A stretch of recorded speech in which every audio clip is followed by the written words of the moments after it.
খবর বাংলা। সারাদিনের খবর বাংলার খবরগুলি দেখে নেওয়া যাক এক নজরে। গঙ্গাসাগরে আবর্জনা নিয়ে তৈরি হচ্ছে জৈব সার। আসানসোলে গুরু গোবিন্দ সিং জয়ন্তী পালন। গঙ্গাসাগরে হৃদরোগে আক্রান্ত হয়ে মৃত্যু পুণ্যার্থীর। গঙ্গাসাগরে রাম মন্দিরের উদ্বোধনে হাজির থাকছেন না। ভারতবর্ষের জনপ্রিয় উৎসব মকর সংক্রান্তি। প্রধানমন্ত্রী নরেন্দ্র মোদীর সাফাই অভিযান। পুরুলিয়ায় সাধুর আক্রান্ত হওয়ার ঘটনা ঘিরে তোলপাড় রাজ্য। শালানপুরে অসামাজিক কার্যকলাপের প্রতিবাদ। আসানসোলে ভ্যানের ধাক্কায় স্কুটি আরোহীর মৃত্যু। তাইওয়ানের ক্ষমতায় লালচে।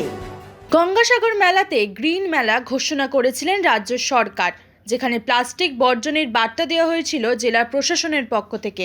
আর এবার গঙ্গাসাগর মেলায় ফেলে দেওয়া বজ্র পদার্থ দিয়ে তৈরি হচ্ছে জৈব সার। মূলত জেলা প্রশাসনের সহযোগিতায় ও আমরা সুষম জলপ্রপাত এনজিওর সহযোগিতায় গঙ্গাসাগর মেলায় ফেলে দেওয়া খাবার শাল পাতা থেকে শুরু করে একাধিক বজ্র পদার্থ দিয়ে তৈরি করা হচ্ছে জৈব সার। তাতে দেওয়া হচ্ছে গোবর ও ব্যাকটেরিয়া, আর এই সার তুলে দেওয়া হবে জেলা প্রশাসনের হাতে, যা জমিতে চাষের সারের কাজে ব্যবহার করা যেতে পারে। প্রতিদিন 60 থেকে 65 জন কর্মী এইভাবেই এই কাজের সাথে যুক্ত রয়েছে। আর গঙ্গাসাগর মেলাকে পরিষ্কার পরিচ্ছন্ন রাখতে জেলা প্রশাসনের এই অভিনব উদ্যোগকে সাধুবাদ জানাচ্ছে অনেকেই। এখানে আমাদের যে মেলার যত রকমের ওয়েস্ট আবর্জনা ডাস্টবিনে ফেলা হচ্ছে, সেই ডাস্টবিনের আবর্জনা গাড়িতে করে এখানে নিয়ে আসা হচ্ছে আমাদের ইউনিটে। এটা 5 নম্বর ইউনিট। এখানে সমস্ত আবর্জনা সেগ্রিগেশন করে, যেমন পচনশীল আবর্জনা থেকে জৈব সার তৈরি হচ্ছে। শাল পাতা কুচানোর মেশিনে শাল পাতা কুচিয়ে পচনশীল আবর্জনা কুচিয়ে তার সঙ্গে গোবর ব্যাকটেরিয়া মিক্স করে এখানে জৈব সার তৈরি হচ্ছে। আর ড্রাই ওয়েস্ট মানে অপচনশীল আবর্জনাগুলোকে নিয়ে বিভিন্ন আবর্জনা বিভিন্ন ভাগে ভাগ করে আমরা আমাদের ওই ডিসপ্লে সাজানো আছে ওর মাধ্যমে রেখেছি। সেটাকে পুনরায় আবার নতুন কিছু করার পরিকল্পনা আছে, সেটাকে এখন আমরা কাবাডিওয়ালার হাতে তুলে দিচ্ছি। এটা হচ্ছে যে জেলা পরিষদ থেকে করাচ্ছেন। আমরা মূলত যে এখানে যে ওয়েস্টগুলো আসছে, মানুষ খেয়ে খাওয়ার পরে যেটা ফেলে দেয় সেটাই তো ওয়েস্ট, সেটাকে এখানে নিয়ে আসছে। গাড়ি আছে, গাড়িগুলো বিভিন্ন বড় গাড়ি আসছে বা টোটো গাড়ি আসছে, আসার পরে নিয়ে সেখানে নিয়ে আনা হচ্ছে। আমাদের এখানে দুটো পয়েন্ট করা হয়েছে, 1 নম্বর গেটের কাছে একটা আর এখানে দুটো পয়েন্টে মোট 76 জন কাজ করছেন, ছেলে আর মেয়ে মিলে। তো তাদের মধ্যে ওখানে আছে 20 জন, এখানে আছেন 56 জন। এখানে 56 জনের মধ্যে আমরা বিভিন্নভাবে সেগ্রিগেট করছি ওয়েস্টগুলোকে। ইনার্ট আছে, ড্রাই আছে, প্লাস্টিক ওয়েস্ট আছে এবং ওয়েট ওয়েস্টও আছে। ওয়েট ওয়েস্টগুলোকে আমরা সার করছি এবং অন্যান্যগুলো আমরা রিসাইকেলদের দিয়ে দিয়েছি। ওরা সেইভাবে নিয়ে যাবে ওদের মতো করে। ওনারা যেভাবে চাইছেন আমরা সেভাবেই আলাদা আলাদা করে বাছাই করছি। এইভাবেই এখনো চলছে। এগুলো কি হবে? এগুলো তো ড্রাই ওয়েস্ট যেগুলো সেগুলো তো রিসাইকেলার নিয়ে যাবেন। আর ওয়েট ওয়েস্ট যেটা, সেটা হচ্ছে আমরা এখানে ফিড দিয়েছি, সার হবে। আমাদের 4 নম্বরের যে গেট আছে শুরুতে ডান হাতে একটা মৃত্তিকা মৃত্য বলে একটা স্টল করা হয়েছে, যেখানে আগের বছরের যে সারটা, সেই সারটা মৃত্তিকা মিত্র নামে এবছর উদ্বোধন হবে। সেই সার যেটা এই বছর ফিড দিচ্ছি, কেন তা পরের বছর তোলা হবে। সেই রকম আগের বছর যেটা আমরা ফিড দিয়েছি এই বছর তুলে সেই সারটাই আমরা এবারে প্রোডাক্ট হিসেবে বের করছি। এবং এখানে যে ওয়েট ওয়েস্ট আসছে, ওয়েট ওয়েস্টের মধ্যে কাপড় আসছে, বোতল আসছে বা অন্যান্য যেগুলো টিন, এইসব জিনিস থেকেও আমরা কিছু শোপিস তৈরি করছি। সেখান থেকেও আমরা ওই 4 নম্বর ইউনিটে যদি আপনারা দেখতে যান, 4 নম্বর ইউনিটে একদম স্টলেই রাখা আছে বিভিন্ন ধরনের শোপিস হচ্ছে। জৈব সার তৈরি হচ্ছে। হ্যাঁ, এই জৈব সারটা কোথায় যাবে, কারা নেবে? জৈব সার মানুষই কিনছে, এগুলো পাতা সার করা হচ্ছে। শাল পাতা যেহেতু আসছে, বিশেষ করে আমরা পাতা সারটাই করছি। তো এটা হচ্ছে গাছের উর্বরতা বাড়াবে। এটা কতদিন থেকে হচ্ছে বা কতদিন হবে এটা? আমরা 1 মাস ধরে এটা করবো। মেলা শুরুর আগে থেকে এসেছি 1 তারিখ থেকে, এবং আমরা 30 তারিখ পর্যন্ত করবো। অরিজিৎ মণ্ডলের রিপোর্ট, খবর বাংলা, গঙ্গাসাগর। মন্ত্রী মলয় ঘটক বার্নপুর গুরুদুয়ারা ম্যানেজমেন্ট কমিটির অফিসে পৌঁছে আশ্বস্ত করেছেন যে 21শে জানুয়ারি গুরু গোবিন্দ সিং জয়ন্তী পালন করতে প্রশাসন আপনার সাথে রয়েছে। এই উপলক্ষে গুরুদুয়ারা ম্যানেজমেন্ট কমিটির প্রধান জসবন্ত সিং, সেক্রেটারি রঞ্জিত সিং ঘাই, ডেপুটি সেক্রেটারি সুখবীর সিং উপস্থিত ছিলেন। প্রত্যেকেই মন্ত্রী মলয় ঘটককে ফুলের তোড়া দিয়ে স্বাগত জানান। 13 তারিখ থেকে বার্নপুর গুরুদুয়ারা ম্যানেজমেন্ট কমিটির পক্ষ থেকে ভোরবেলা প্রভাত ফেরি অর্থাৎ গুরুবাণী ভজন কীর্তন আয়োজনের কর্মসূচি স্থির করা হয়েছে।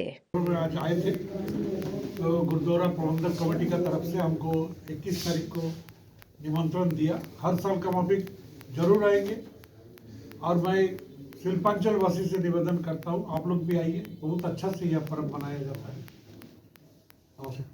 सबसे पहले आप सभी को वाहिगुरु जी का खालसा वाहिगुरु जी की फतेह।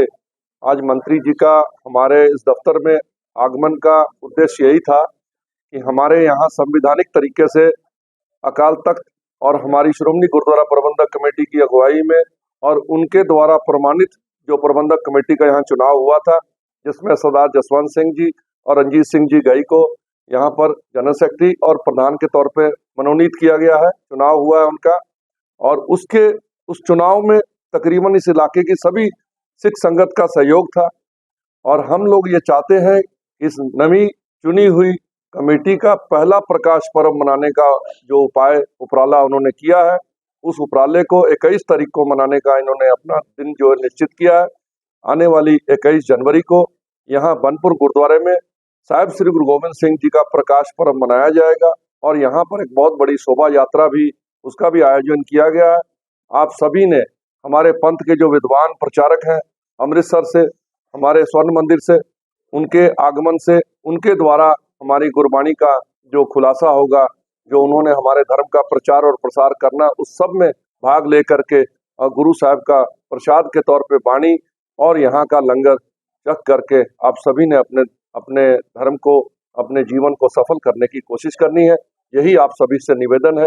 हमारे यहाँ की नई चुनी हुई नवनिर्मित जो यहाँ की प्रबंधक कमेटी है जसवंत सिंह की अगुवाई में, उस कमेटी को सहयोग देने के लिए, उनका प्रोत्साहन करने के लिए आज श्री मलय घटक जी जो कानून मंत्री है वो भी हमारे इस दफ्तर में पहुंचे थे और इलाके की सभी गुरुद्वारा प्रबंधक कमेटी चीनाकुड़ी, नेमतपुर, आसनसोल, दुर्गापुर यहाँ से और इवन हमारे आसनसोल के जो चुने हुए प्रधान है वो भी आने वाले हैं।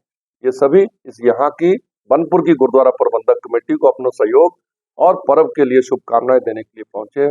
आप सभी से निवेदन है कि आप सभी 21 तारीख को आकर के साहिब श्री गुरु गोविंद सिंह जी का आशीर्वाद प्राप्त करें और यहाँ पर जो धर्म का प्रसार होगा उसमें अपना हिस्सा डालें। লালবাবুর রিপোর্ট, খবর বাংলা, বার্নপুর। ভিন রাজ্য থেকে গঙ্গাসাগর মেলায় এসে মৃত্যু হলো এক পুণ্যার্থীর। গঙ্গাসাগর মেলায় পৌঁছে সমুদ্রে স্নান করতে নামার সময় হৃদরোগে আক্রান্ত হন তিনি। সঙ্গে সঙ্গে তাকে গঙ্গাসাগর মেলার অস্থায়ী হাসপাতালে নিয়ে যাওয়া হলে পুণ্যার্থীকে মৃত বলে ঘোষণা করেন চিকিৎসকেরা। গত 10ই জানুয়ারি থেকে গঙ্গাসাগরের মেলা শুরু হয়েছে। এবছরের মেলায় পুণ্যার্থীর প্রথম মৃত্যু। পুলিশ সূত্রের খবর, মৃতের নাম মোহনলাল প্রজাপতি, বয়স 57 বছর। তিনি রাজস্থানের দৌসা এলাকার বাসিন্দা। শুক্রবার সকালে গঙ্গাসাগরে তিনি পৌঁছান। সমুদ্রে স্নান করতে যাওয়ার সময় তিনি হঠাৎই অসুস্থ হয়ে পড়েন। মৃতদেহ ময়নাতদন্তের জন্য সাগর গ্রামীণ হাসপাতালে পাঠানো হয়েছে। सर इनकी तबीयत कुछ बुखार आया पहले, बुखार आने के उपरांत हम कलकत्ता में इनकी दवा वहाँ पर एडमिट कराया। वहाँ पर उनकी खून रिपोर्ट की जांच हुई। उसके बाद एक्सरा हुआ। एक्सरा होने के उपरांत ऑक्सीजन लगी हुई थी, ऑक्सीजन निकाल कर फिर इनको आराम मिल गया। आराम मिल जाने के उपरांत फिर वहाँ कलकत्ता में बस पर ले आए। बस पर लाने के उपरांत फिर हम लोग गंगासागर के लिए चले। यहाँ पर आकर फिर इनका कुछ तकलीफ जाहिर हुई। तकलीफ जाहिर होने के उपरांत साथी सब मेला को चले गए। ये कहने लगे हम नहीं भैया जा पाएंगे, हम यहीं रुकेंगे। उसके बाद तबीयत उनकी खराब होती रही। लगभग 1:30 बजे के उपरांत रात में इनका इंतकाल हो गया। हम इनके साथ में थे। अब हम अकेले क्या कर सकते थे। बैठे बैठे परेशान हो गए। साथी सब लोग आए, तब उनसे पूरी बात बताई। तब साथी लोग सब आकर पुलिस को मिले। पुलिस के द्वारा हम अब इस माध्यम पर यहाँ आए हैं। অরিজিৎ মণ্ডলের রিপোর্ট, খবর বাংলা, গঙ্গাসাগর। আগামী 22 তারিখে অযোধ্যার রাম মন্দিরের উদ্বোধনে যাচ্ছেন না তিনি। গঙ্গাসাগর মেলায় এসে সাফ জানিয়ে দিলেন পুরী গোবর্ধন পীর স্বামী নিশ্চলানন্দ সরস্বতী। কি কারণে তিনি যাচ্ছেন না রাম মন্দিরের উদ্বোধনে, সে কারণও তিনি ব্যাখ্যা করে বলেন, যারা রাজধর্ম পালন করেন সংবিধানকে মান্যতা দিয়ে তাদের উচিত সংবিধানকে মান্যতা দিয়েই রাজধর্ম পালন করা। তিনি আর কি বলেছেন শুনে নেওয়া যাক। जनवरी को अयोध्या नहीं जा रहा, अयोध्या से मैंने रूठा, अयोध्या जाता रहता हूँ, लेकिन मेरा कार्यक्रम 22 जनवरी को अयोध्या जाने का नहीं है। समझता हूँ आपको बोलने की आवश्यकता नहीं है, सुनिए। मैंने पहले ही कहा सनातन संविधान का संरक्षण प्रधानमंत्री का दायित्व होता है, उसमें हेर फेर करने का अधिकार प्रधानमंत्री का नहीं होता, समझ गए। दर्शन विज्ञान व्यवहार तीनों दृष्टियों से सनातन संविधान अकाट्य है। रघु दिलीप इत्यादि महानुभावों ने भी सनातन संविधान का अनुपालन करके ही शासन तंत्र किया था। एक और विचित्र बात, अभी जो भारतीय संविधान है उसकी मान्यता यमराज के न्यायालय में नहीं है, लेकिन सनातन संविधान है वो यमराज को भी मान्य है। कौन व्यक्ति स्वर्ग में जाएगा, कौन व्यक्ति नरक में जाएगा, इसका निर्णय भी सनातन संविधान के ही द्वारा होता है। संविधान ऐसा होना चाहिए कि भगवान को भी मान्य हो, यमराज को भी मान्य हो। संविधान ऐसा नहीं होना चाहिए कि यहाँ तो मान्य हो, दूसरे देश को मान्य न हो, अथवा यमराज को मान्य न हो, ईश्वर को मान्य न हो। हमारा जो वैदिक संविधान है उसी का अनुपालन भगवान भी करते हैं, यमराज भी करते हैं, चक्रवर्ती नरेंद्र भी करते हैं, शंकराचार्य भी करते हैं। संविधान ऐसा होना चाहिए जिसकी गति लोक में भी हो, परलोक में भी हो, जो परमात्मा की अभिव्यक्ति में भी हेतु बने। ऐसा संविधान सार्वभौम संविधान कहा जाता है। অরিজিৎ মণ্ডলের রিপোর্ট, খবর বাংলা, গঙ্গাসাগর। ভারতবর্ষের অন্যতম একটি জনপ্রিয় উৎসব হলো মকর সংক্রান্তি। এদিন ভগবানের উপাসনার সঙ্গে সঙ্গে ভক্তরা বিভিন্ন ধরনের খাবার খেয়ে মকর সংক্রান্তি উৎসব উদযাপন করেন। বাংলার সংস্কৃতি ও ঐতিহ্যের অন্যতম গুরুত্বপূর্ণ উৎসব পৌষ পার্বণ। আসলে এটাই মকর সংক্রান্তি নামে খ্যাত। তবে মকর সংক্রান্তির সঙ্গে জড়িয়ে রয়েছে অন্যতম একটি খাবার খিচুড়ি। প্রচলিত আছে যে খিচুড়ি হলো হিন্দু দেবতা গোরক্ষনাথের প্রিয় খাবার। এই মকর সংক্রান্তির দিন সারা ভারতবর্ষে জুড়ে পালিত হয় এই উৎসব। পৌষ সংক্রান্তি উপলক্ষে পশ্চিম বাংলার বিভিন্ন জায়গায় মেলা হয়। সেই মতো শিল্পাঞ্চল শহর রানীগঞ্জের বল্লভপুর মেজিয়াঘাটে জোর কদমে চলছে মকর সংক্রান্তির প্রস্তুতি। আমরা শুনে নেব বল্লভপুর পঞ্চায়েতের উপপ্রধান সিদান মণ্ডল সংবাদ মাধ্যমে কে কি বললেন। আপনারা জানেন যে প্রত্যেক বছরে মকর সংক্রান্তির দিনে আমাদের খিচুড়ি মেলা হয়। এই বছরও ব্যাপক হারে হবে। আমরা টার্গেট করেছি 20 থেকে 25,000 লোক কালকে আমরা খাওয়া দাওয়ার ব্যবস্থা করেছি এবং সক্রিয়ভাবে আপনারা জানেন 2-3 বছর এইটা আমাদের খিচুড়ি মেলা বন্ধ হয়ে গিয়েছিল। তো এই বছর ভালো পরিস্থিতি নিচ্ছি এবং আমরা চাইছি যে 20-25,000 লোক সুষ্ঠুভাবে খাওয়ার জন্য আমরা প্রস্তুতি নিচ্ছি। আমরা ইতিমধ্যে দেখছেন লেবার ফেবার সব লাগাই, মাঠ পরিষ্কার করছি এবং প্যান্ডেল বাঁধা হয়ে গেছে, মাল ইতিমধ্যে নামতে শুরু করেছি। সমীরের রিপোর্ট, খবর বাংলা, রানীগঞ্জ। নীল বালতি আর নেতা হাতে মহারাষ্ট্রের নাসিকে কলারাম মন্দির প্রাঙ্গণে সাফাই অভিযান শুরু করলেন প্রধানমন্ত্রী নরেন্দ্র মোদী। তিনি শুক্রবার সকালেই ঘোষণা করেছিলেন রাম মন্দির উদ্বোধনের আগে তার বিশেষ কর্মসূচির কথা। সেই কর্মসূচির প্রথম টাস্ক হিসেবে সাফাইয়ে মনোনিবেশ করলেন মোদী। শুধু তাই নয়, আগেই তিনি ঘোষণা করেছিলেন রাম মন্দির উদ্বোধনের আগে দেশের সমস্ত মন্দির প্রাঙ্গণকে সাফাই সূত্র করতে হবে রাম ভক্তদের। 11 দিনের বিশেষ তপস্যা কর্মসূচি শুরু করলেন প্রধানমন্ত্রী নরেন্দ্র মোদী। শুক্রবার সকালেই ইউটিউবে একটি অডিও বার্তা দিয়ে তিনি এই কর্মসূচির কথা ঘোষণা করেন। অন্তরে আধ্যাত্মিক চেতনা জাগ্রত করার প্রয়াস শুরু করলেন মোদী। প্রথম দিন তাকে জঞ্জাল সাফাই করতে দেখা গেল। নিজে হাতে নেতা বালতি নিয়ে পরিষ্কার করলেন মহারাষ্ট্রের কলারাম মন্দির প্রাঙ্গণ। Bureau report, Khabar Bangla, Raniganj. গঙ্গাসাগর যাওয়ার পথে ভুল বোঝাবুঝির জেরে উত্তরপ্রদেশে 3 সাধু আক্রান্ত হওয়ার ঘটনা ঘিরে তোলপাড় রাজ্য রাজনীতি। এই নিয়ে রাজনৈতিক মহলে শোরগোল পড়ে গিয়েছে। বাকযুদ্ধ শুরু হয়েছে বিজেপি তৃণমূলের মধ্যে। যদিও রাজ্য পুলিশের ভূমিকায় প্রশংসায় পঞ্চমুখ হলেন পুরুলিয়ায় আক্রান্ত সাধু মধুর গোস্বামী। সাংবাদিকদের মুখোমুখি হয়ে থানায় বসে তিনি জানান, পুলিশ ঘটনাস্থলে গিয়ে তাদের বাঁচিয়েছে, নইলে গণপিটুনিতে মৃত্যু হতো তাদের। স্থানীয় পুলিশ সূত্রে জানা গিয়েছে, বৃহস্পতিবার উত্তরপ্রদেশ থেকে 3 সাধু সহ 5 জন গাড়িতে গঙ্গাসাগরে যাচ্ছিলেন। মাঝপথে ওই গাড়িটি পুরুলিয়ার কাশীপুর থানার গৌরান্ডি মোড়ে দাঁড়ায়। স্থানীয়দের অভিযোগ, 3 তরুণী সাইকেল নিয়ে বাড়ি ফেরার সময় গাড়ি নিয়ে তাদের পিছু ধাওয়া করেছিল ওই 3 গেরুয়া বসনধারী। ফলে ভয়ে ওই তরুণীরা সাইকেল ফেলে ছুটে পাশের একটি ইটভাটায় পৌঁছান। পরে ছেলে ধরার গুজব রটতেই ওই গাড়ি ঘিরে এলাকার উত্তেজিত মানুষ সাধুদের মারধর করে বলে অভিযোগ।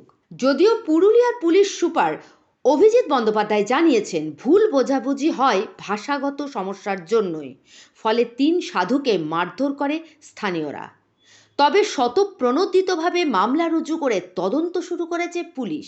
ইতিমধ্যে 12 জনকে গ্রেপ্তার করা হয়েছে। এমনকি ওই তরুণীরা সাধুদের কাছে ক্ষমা চেয়েছেনও বলে দাবি। Bureau report, Khabar Bangla, Purulia. এলাকায় বাড়ছে দুষ্কৃতী তাণ্ডব। ছিনতাই, চুরি, লুটপাট, খুনের ঘটনাও ঘটছে এলাকায়। রাজ্য জুড়ে নারী নির্যাতনের পাশাপাশি মহিলাদের উপর নির্যাতন নেমে আসছে শিল্পাঞ্চলেও।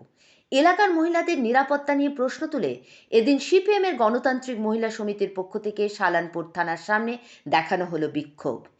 মূলত আমাদের সামডি মাধাইচক রাস্তায় বৃহস্পতিবার দিন সকালে একটা 30 বছরের মেয়ে মিঠু রায়, তার লাশ পাওয়া গেছে।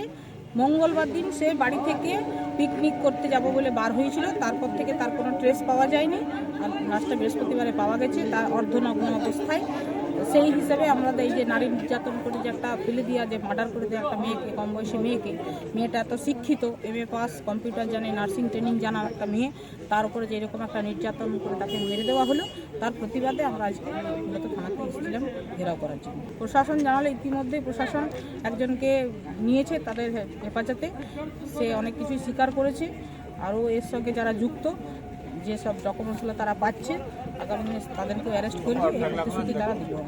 এলাকায় বেড়ে চলা বিভিন্ন ধরনের অসামাজিক কার্যকলাপের প্রতিবাদে এলাকার নিরাপত্তার ব্যবস্থা আরও জোরদার করার পাশাপাশি পুলিশি নজরদারি বাড়ানোর দাবি জানিয়ে এই বিক্ষোভ দেখানো হয়। গত বৃহস্পতিবার শালানপুর থানার বোলকুন্ডা এলাকার এক যুবতীর মৃতদেহ উদ্ধারকে ঘিরে এলাকার মানুষের মধ্যে যেমন চাঞ্চল্য ছড়িয়েছে, ঠিক তেমনই নিরাপত্তার ব্যবস্থার দিকটি নিয়েও প্রশ্ন তুলেছেন অনেকেই। এই যুবতী খুনের ঘটনায় দোষীদের গ্রেপ্তারের দাবি জানিয়েছেন বিক্ষোভকারীরা। বিক্ষোভের পাশাপাশি বিক্ষোভে বিশেষভাবে উপস্থিত ছিলেন আসানসোলের প্রাক্তন সাংসদ তথা সিটু নেতা বংশগোপাল চৌধুরী, কৃষক সভার নেতা গণেশ পণ্ডিত, মহিলা নেত্রী শিপ্রা মুখার্জি সহ অন্যান্য নেত্রী ও কর্মীরা। বিক্ষোভকারীদের একটি প্রতিনিধি দল শালানপুর আইসির সঙ্গে খুন হয়ে যাওয়া যুবতীর ঘটনার তদন্তের বিষয়ে ও এলাকার আইনি শৃঙ্খলা ও দুষ্কৃতী দৌরাত্ম্যের দিকটি নিয়ে কথা বলেন তারা। পরে বেশ কিছুক্ষণ বিক্ষোভ চলার পর তখনকার মতন বিক্ষোভ তুলে নেওয়া হয়। মঙ্গলবার দিন ফুলবেড়িয়া বোলকুন্ডা এলাকার দামোদর রায়ের মেয়ে পিকনিক করতে যাওয়ার নাম করে বাড়ি থেকে বেরিয়েছে। তারপরে তার মৃতদেহ মাদাইচক থেকে যে রাস্তা বেরিয়েছে বোলকুন্ডার দিকে, সেই জঙ্গলের ধারে তার বডি পাওয়া যায়। আমরা CPIM Rupnarayanpur Salanpur local committee, area কমিটির পক্ষ থেকে আমরা তার বাড়ি যাই, তাকে আশ্বস্ত করি এবং আমরা কথা দিয়েছিলাম যে আজকে আমরা এর একটা প্রতিকার চাই, যার জন্য হচ্ছে যে এই এলাকার সমস্ত মানুষকে নিয়ে মহিলাদের নেতৃত্বে আমরা এখানে থানাতে একটা বিক্ষোভ সমাবেশ করেছি।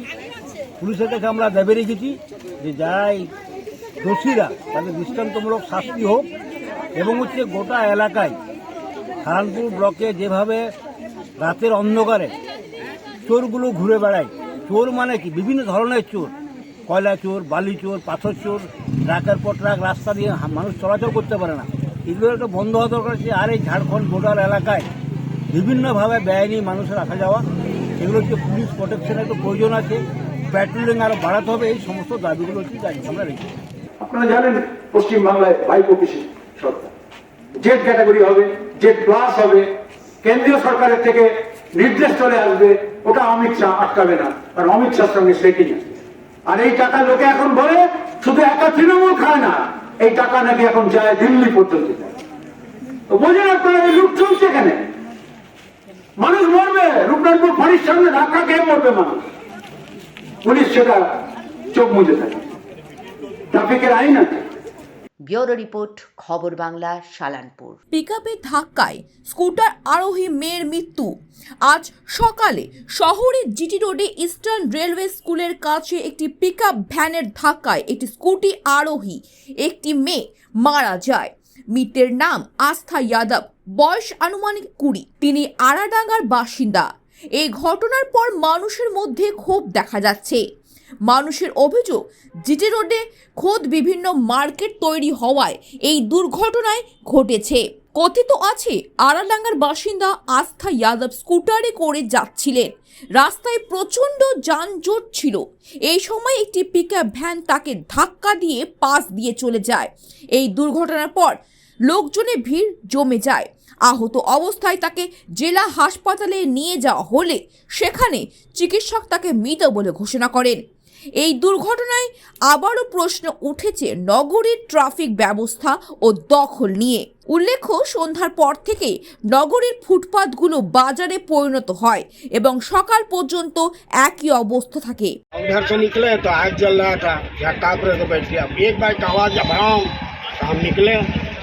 हाँ, निकले देखा तो गाड़ी मार के निकल गया।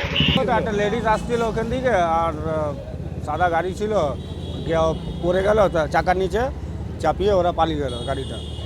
উষাগ্রাম থেকে ধরতে গেল, গাড়িটা গায়েব হয়ে গেল। স্কুটির উপরে আর কেউ ছিল না, একাই ছিল। একাই ছিল। কি স্কুটি ছিল ওটা? ও লাল রঙের স্কুটি, ওটা ওখানে পাশে নিয়ে গেল। ধরা পড়েছে ও গাড়ি? না, গাড়িটা তো উষাগ্রামে একটা আমাদের একটা ছেলে গেল দৌড়ে, তারপর পালিয়ে গেল। আমি এদিকে কিছু দেখিনি, আমি দেখেছি অ্যাক্সিডেন্ট হয়েছে, গাড়িটা ধরতে গেছি, ব্যাস আর কিছু না। আচ্ছা, ওটা কি ছিল? গাড়ি ছিল সাদা রঙের গাড়ি ছিল, ব্যাস 700 নয়। পিকআপ ভ্যানের থেকে একটু বড় ডালা ছিল, পিকআপ ভ্যানের থেকে একটু বড় ডালা ছিল। হ্যাঁ, 9232 9232 WB37, ব্যাস এইটুকুই জানি। কাকে মারলো এবার আমি দেখিনি, আমি কি বলছি আপনাকে। স্কুটি ছিল, হ্যাঁ স্কুটির লোক কেউ ছিল মানে, আমি দেখেছি মেরে দিয়েছে, উল্টে পড়ে আছে, ব্যাস। ততক্ষণ গাড়িওয়ালাটাকে আটকে দেখেছি, ওদিকে আশ্রম মোড় গির্জা মোড় থেকে আশ্রম মোড় ধারে যাচ্ছে। আমি উষাগ্রাম অব্দি লাস্ট দেখেছি। Bureau report, Khabar Bangla, Raniganj. চীনের হুঙ্কারকে উপেক্ষা করে তাইওয়ানের ক্ষমতাসীন ডেমোক্রেটিক প্রগ্রেসিভ পার্টির নেতা লাইচিংতে শনিবার প্রেসিডেন্ট নির্বাচনে জয়ী হয়েছেন। লাইচিং এবং তার দল ডিপিটিকে চীনের কট্টর প্রতিপক্ষ হিসেবে বিবেচনা করা হয়। নির্বাচনের আগে চীন লাইচিংকে বিচ্ছিন্নতাবাদী ঘোষণা করেছিল। চীন তাইওয়ানের জনগণকে স্পষ্টভাবে বলেছিল যে তারা যদি সামরিক সংঘর্ষের পরিস্থিতি এড়াতে চায় তবে তাদের সঠিক বিকল্পটি বেছে নিতে হবে। তবু তাইওয়ানের জনগণ চীনের প্রতিপক্ষ লাইচিংকে নির্বাচিত করেছে। Bureau report, Khabar Bangla, Raniganj.